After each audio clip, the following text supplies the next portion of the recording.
DJ बाबा group सीजोल।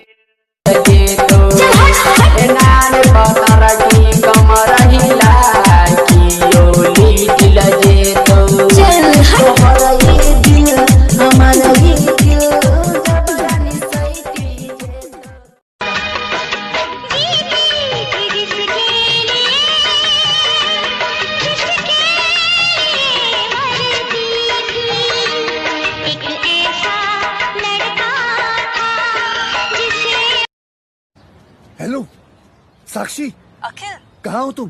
Bangkok में। हैं? किसकी कोख में? बैंकॉक में हूँ। अच्छा, बैंकॉक में हो तुम? अखिल, पापा यहाँ मेरे लिए एनआरआई लड़कों के रिश्ते ढूंढ रहे हैं।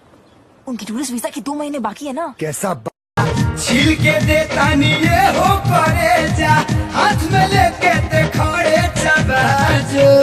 अरे तोरा असली नाम का है? लाजू।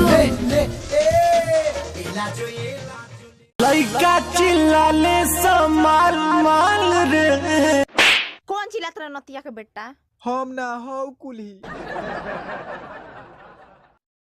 मम्मी बहुत तेज भूख लगी है। मेरे राजा बेटा को भूख लगी है। मेरा परा, मेरा सोना, मैं अभी तेरे लिए खाने को लेके आती हूँ। मेरा गोली मोली। ये चमन छोटी, जल्दी चल, मोहल्ले में रणबीर कपूर आया है। क्या?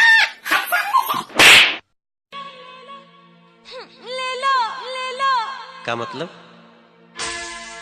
गोदिया में हमके ले ला पिया, गोदिया में हमके ले ला पिया, ले ला ले ला ले ला तनी ले ला पिया। हमारे इस चैनल को सब्सक्राइब करें मैथिली म्यूजिक, और इससे नई आप लोग के बीच में वीडियो एडियो उपस्थित रहेगा। बाय।